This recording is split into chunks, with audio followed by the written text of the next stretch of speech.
evening, ladies and gentlemen, and thank you for joining us tonight for the Joyce Cigarette Radio Hour. Joyce Cigarettes, the smooth smoke that 9 out of 10 doctors recommend. Rejoice with Joyce. It's the one for everyone. They're smooth, fresh, mild. A real smoke that's not a joke and never dulls your smile. Joyce, Joyce, Joyce. The doctor's choice. Yes, Joyce cigarettes are America's favorite cigarette, and they bring you America's favorite entertainment. Let's journey tonight to the dusty desert streets of Arizona, for the mysteries hidden in the heart of a little town they call Phoenix, to the offices of a rakish private detective with secrets of his own, Pal Vargas.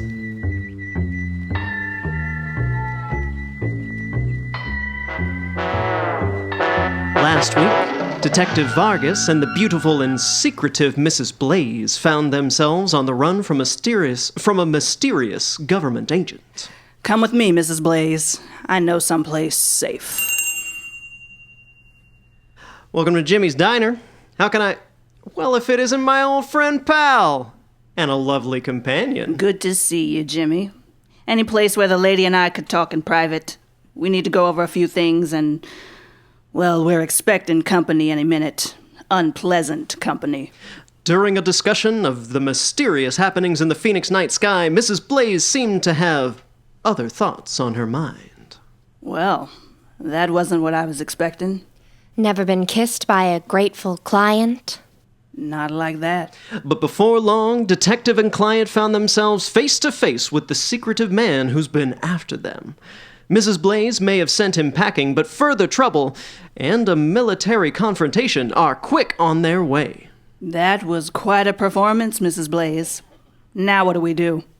We wait. So Pal and Mrs. Blaise wait, with a question looming over them. Who, or what, will join them at the diner? Find out tonight.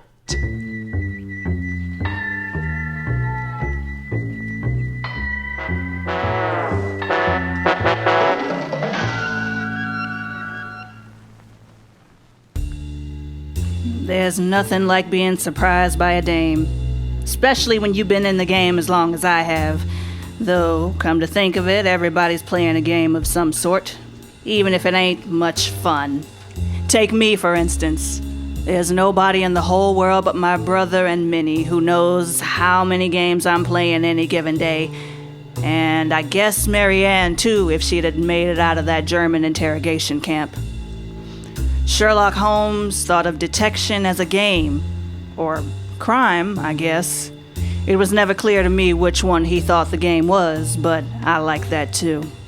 Him and his best pal running through the foggiest streets of London looking for shadows sounds like a hell of a game to me. Sometimes I wonder if they were playing the same game I played with Mary Ann. Two people from different walks, dug in together trying to make the world work the way it's supposed to. Two people who know each other so well it's like they share a sense. Two people who become just the halves of one great game, tearing up the world till sunrise. But I got too many things need dealing with in the present to keep thinking about the past. There's nothing like being surprised by a dame. Mrs. Blaise is... surprising. Say, Jimmy! Yeah, Pal? How we doing on those eggs? I've been distracted. Or did you forget the fancy thug in a suit who just came in here threatening to bust up my place? Sorry. Well, here's some coffee at least. Keep your mind sharp. Jimmy, I told you 100 times I don't drink that dynamud you brew up. Ah, Pal, this is the good stuff. From my private stash. Not customer brew. You have a secret stash of coffee? Sure do. You work with the public all day, you'd understand. I suppose I do. You have cream? I got milk. Please. I've seen women from every walk of life with every problem under the sun, but I never come across what you're dealing with, Mrs. Blaise. We've been on the run from the United States government together. Call me Emma. All right, Emma. I must admit your story is quite a puzzler. Well, I don't think so. It's all perfectly clear if you ignore the unusual phenomena. Right. We'll just table that for now. Absolutely. And I guess you should call me Pal. Not Detective Vargas. In my experience, men usually prefer to be addressed by their grandest title. Oh, well, men. Call me Pal. Milk. And here's the whole pot. Thanks, Jimmy. Well, pal, what do you propose we do while we wait for the suits to rouse General Hillibrand from his hopefully unpleasant sleep? Let's keep talking. Before we were so rudely interrupted by the gentleman in the suit, you were telling me about your husband's work. Your husband's and yours, that is. Right. We were brought on by the Air Force to examine these events. We had a stack of files the size of a Sherman tank to read through, as well as talking to anyone who'd witnessed what happened. I thought the pilots had all died. There were some witnesses from the ground. A couple farmers, Johnson and Tybee, and a hitchhiker, Matt Backer. Johnson was a country gossip, the type to exaggerate everything. Tybee didn't really see much, and Backer was drunk. Not the best witnesses. I'll admit, their stories varied wildly. But they all agreed on a few points. There was a period of extreme light and sound for about 6 seconds. Both the light and the sound seemed to originate at a point in the atmosphere, fairly high up, and there was a feeling of serious physical disequilibrium for the duration. Sounds a lot like shell shock.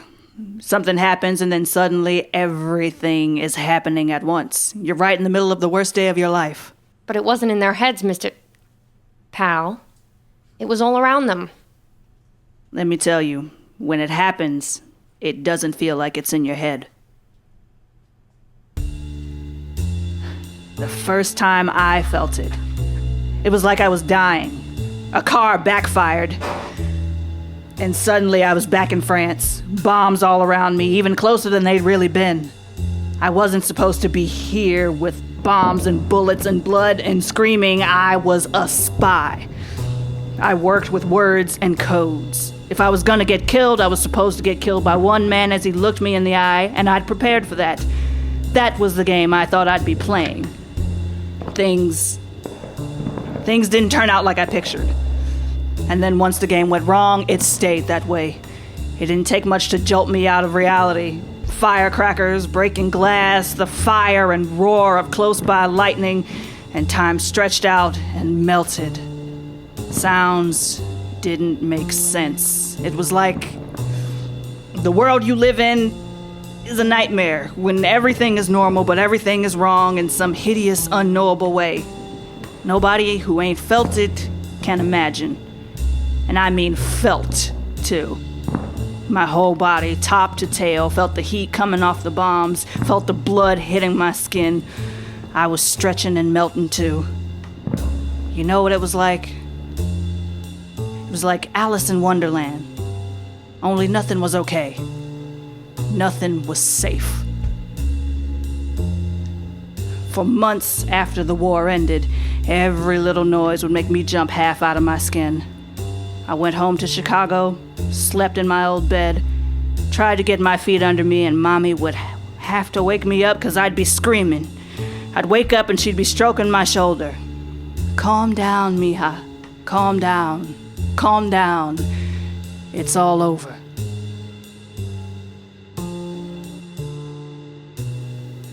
I guess I didn't think of that. Well, if you ain't gone through it, you don't know. I'm sorry. Anyway, you got these stories, you reviewed the files, and then... The maps I showed you. The events, whatever they were moving west and increasing in frequency. Allan got the lab assigned out here with the idea that we'd be ready to monitor and collect data before an event happened, rather than having to investigate after the fact. And what was the plan? The 5 of us spent months devising a set of machines that could measure everything we knew or suspected was happening during these events. The lights, the sound. The change in physical perception that the witnesses described usually correlates with disruptions in atmospheric pressure, so we planned to measure that as well, at the ground and at altitude, along with a host of other measurements. We initially built 5 monitoring stations and installed them in empty locations across the desert that bore similar topography to the original sightings, with the plan to build more equipment if time and budget allowed. The first station went active 6 weeks ago, and as of 3 weeks ago, all 5 were operational. And Dr. G and your husband were doing their overnight experiments at the stations? Yes. A few nights a week, the 3 of them, Harry, Allan, and Edgar, would head out to one of the stations to check the equipment and collect data. Allan or Harry usually brought along their field telescope and observation books as well to take note of anything they noticed happening a little further from home. And they really looked at it as sort of a night out with a little work thrown in. What were you and Miss Botkin working on while they were out? Data synthesis, mostly. I've been looking over crash debris from the North Carolina events. That got anything to do with black holes? I was lucky to be hired on it all. I think someone thought they were doing Allan a favor by bringing the little lady along. Beggars can't be choosers, huh? That's not exactly how I'd like to think of it, but more or less. I know, it's not my field exactly, but I can't help but think there might be an answer there. And it was what needed to be done. Besides, it's an enigma, isn't it? I'll admit to a good deal of curiosity, even if atmospheric phenomena aren't exactly my field of study. What about the night Allan disappeared? Major Holloway was with him. How did he go missing? I don't know. How about the good Major? He have any ideas? Both of them were at the station, but Edgar, he doesn't have any memory of the night. So he says. And I believe him. He came home the next day bedraggled and confused. He's never been either before, as long as I've known him. Which is how long? 4 years. He's meticulous about his appearance and demeanor. Nothing ruffles his feathers, and he's always poised. Allan wasn't with him, and he was too uncertain of anything even to panic. He was nauseated and dizzy. I couldn't believe he'd managed to get himself home. And there it is. All that mystery and science, and what it comes down to is nothing. Sounds to me like they woke up with a world-class hangover. Dollars to donuts, Blaise drank himself into a ditch somewhere, and the Air Force wants to cover up that they've hired a bundle of drunks to work on top-secret nonsense. Mrs. Blaise... It's Emma? Sure. But if I've learned anything, it's not to call a woman by her first name when you ask her if her husband was a drunk. Mrs. Blaise, what you're describing sounds like the aftermath of a long night of, let's say, contemplation. Not the morning after a disappearance. I know how it sounds.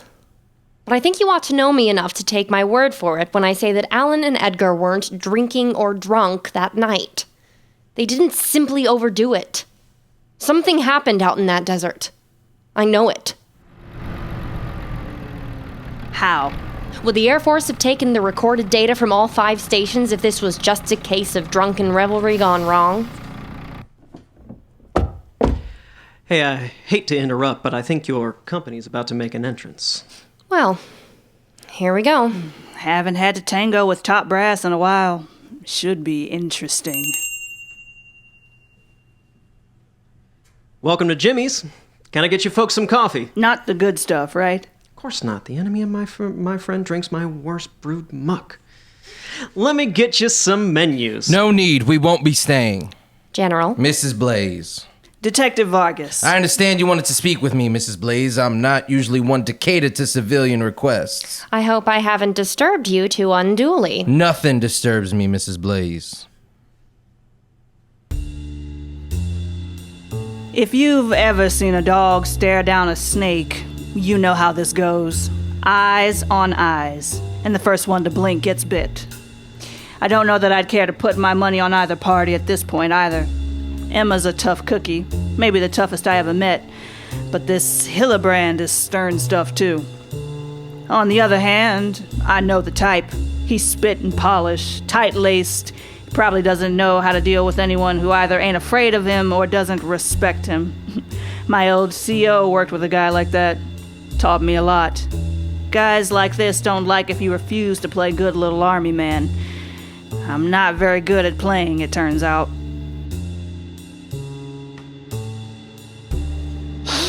Not to interrupt your conversation, but I would love to know what we're all doing here. Hey, here's your food, pal. Hash browns, 3 eggs, toast, and a couple fried tomatoes.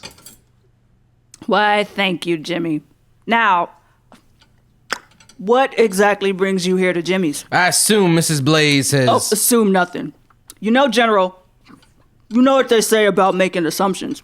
Oh, Jimmy, you've outdone yourself. This is fantastic. You here for the eggs, General? Mr. Vargas, I'm here to speak with Mrs. Blaise about the... Oh, yeah. Go ahead and talk. Don't mind me. About her flagrant disregard for the rules and regulations of the United States Air Force and her undeniable disobedience of orders. You forget, General. I'm a civilian. I don't take orders. Hey, you want a bite? Mrs. Blaise, by coming here and involving this detective in Air Force business... My husband's you disappearance... have compromised the national security and put your husband's life in further danger. So his life is in danger, huh? I'd encourage you to leave, Mr. Vargas. This isn't your business. Yeah, but these are my eggs, so I ain't going nowhere. General, I will find my husband with your help or without it. I have spent 10 days doing my damnedest to work through official channels which you have closed to me at every step. So I have taken matters into my own hands, and you will not, no matter how much you threaten and bluster, stay my purpose or steer me off my path. Do you understand? Mrs. Blaise, you are digging into things you cannot possibly understand. Need I remind you, General, which of us here is the scientist? Which of us here has the clear and studied understanding of what has been going on these past several months? Which of us was hired for the express purpose of understanding these events? You're no expert in anything but giving orders, General. And you're certainly good at it, but I am fully qualified and credentialed researcher with years of work under my belt. You're a little girl in a man's world, Mrs. Blaise, and all the diplomas in the world ain't gonna change that. Hey, Jimmy, can I get some ketchup over here?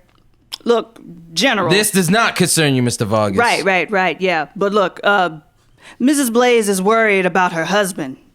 Just let her look for him, huh? What harm could it do? The Air Force and NACA have spent years working on Project Sign, and we will not have a low-level researcher's wife tear down what's been built. There are more factors at play here than you can comprehend.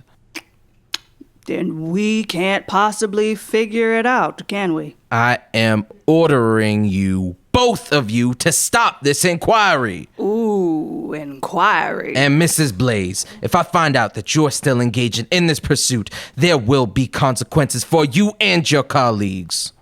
Good night, General. Very serious consequences. You're still a civilian, but Dr. G and Major Holloway are airmen first, scientists second. Take care to remember that, Mrs. Blaise. Good night, General. Yeah, it was nice meeting you. Try the eggs next time. Buffoon.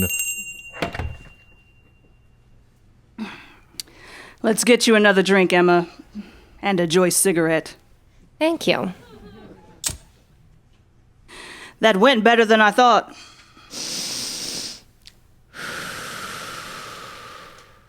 I assume you acted like that for a reason? It never hurts to be underestimated. Plus, now we know your husband's alive, or at least that the General thinks he is. We know that there's something going on that centers on your research. The work itself is supporting a larger project. And what's more, we have a name. What's Project Sign? I thought your outfit was the Alpha Team. It is. I've heard of Project Sign. It's a sister program to ours. Same department, studying weather events, I think. Weather events, huh? I bet. You ever meet anyone working for Project Sign? Just once. A Dr. La Paz in New Mexico. And what's his story? Or hers, I guess. His. He's, well, honestly, pal, I thought he was a bit of a kook. How exactly? He talked a lot about visitors. Visitors. I don't know what else to call them. He had a whole system of classification. He had a theory that what we were registering as unusual atmospheric phenomena were actually interstellar devices interacting with the ionosphere. All right, let's put a pin in that. What's NACA? The National Advisory Committee for Aeronautics. They're interested in aeronautical science, but they've been shifting focus to studying the feasibility of traveling outside of the atmosphere. Space travel. Yes. It's all theoretical, of course. Of course. And Project Sign and NACA and the Air Force and the President would definitely let people know if it had moved from theoretical to experimental to actual. I take your point. But if the Air Force or NACA had evidence that these occurrences were extraterrestrial in nature, why wouldn't they tell us, the researchers? Is it possible they told your husband and he didn't tell you? No. We've always been real colleagues. Ever since we've started working together at Harvard, he'd never keep anything about our work from me. She doesn't talk about him like a husband. She seems to think of him and the others at the lab as a circle of trusted friends and peers, but he doesn't seem to stand out. Or maybe I'm imagining things. Maybe I want her to seem less like a wife missing her husband and more like a woman missing a coworker. It's not like I haven't known plenty of women who had a husband for the look of it rather than the love. But damned if I don't also know I might be reading more into this than is there. What kind of game is she playing? For that matter, what game am I? The truth is, Allan and I are symbiotic, in a way. We thrive in each other's work and company.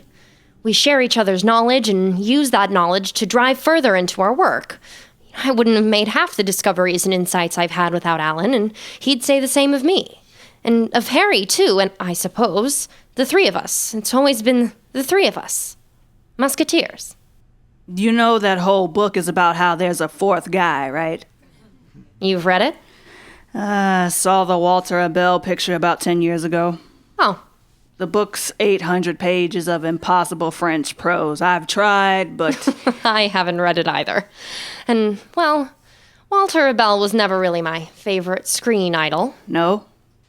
At least there were 3 other musketeers on the marquee. And Martha Graham and Rosamond Pinchot. Good memory. Scientist. Do scientists have good memories? This one does. Ketchup. Thanks. So, the Air Force... Oh, I guess you're right. The Air Force has a vested interest in keeping the more sensational details from the public. And with civilians in the lab... They would only tell you those 3 magical little words, what you need to know. What I need to know right now is where Allan is. Well, let's go find him. Where? I guess the best place to start is the desert. Even if the Air Force swept things up, there might be something there. And at the very least, we'll get an idea of the lay of the land. That'll have to be worth something. Then, to the base. If the General is sure Allan's alive, then I bet there's some kind of evidence on base somewhere. If nothing else, the missing records must be somewhere. Let's go. Jimmy? Yes? Cash is on the table. If anyone asks, Mrs. Blaise and I have stepped across to the westward hoe. But make 'em drag it out of you real embarrassed-like. Hiding a secret with a lie, I like it. You're a pal. Don't pun at me. Get out of here. Let me get the door for you. I'll drive. I know where we're going. Interesting choice of a cover story. Well, after that kiss, it just sorta came to me. I hope you didn't mind. I only mind if you're trying to manipulate me. Just what kind of girl do you think I am? Quite frankly, every time I think I've figured it out, you surprise me. So where are we headed? You said you wanted to see where Allan disappeared. It's miles out in the desert. We should be there in about an hour and a half. This rust bucket got a radio? Sure does. All right, then. Let's go. Rocket ship to the stars. We'll be dining on a comet and go dancing every night out on the surface of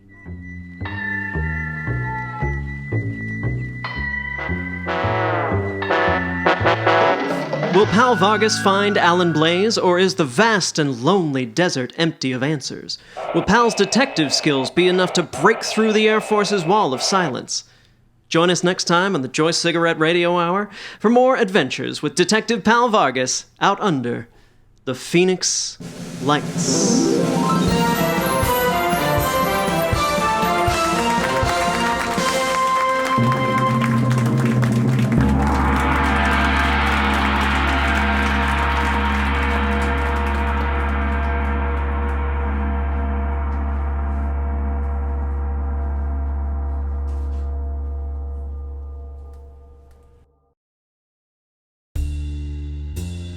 This has been a production of the Never Rad Miscellany.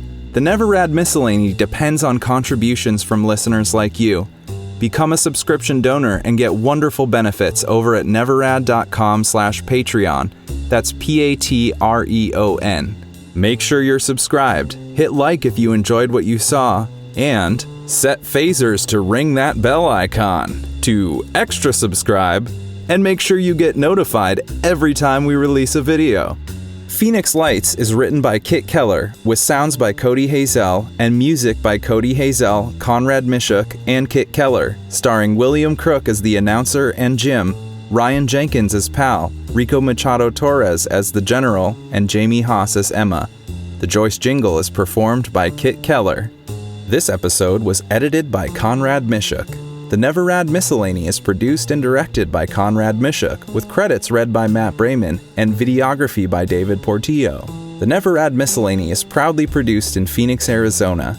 Check out neverrad.com for future live show information, news, extras, more episodes, contact info, and transcriptions. Videos of the live performances are at neverrad.com/YouTube. Why are you the sexiest thing in the universe? Tell us in the comments. Miscellaneous fact number 9901. There are more synonyms for onomatopoeia than you might think.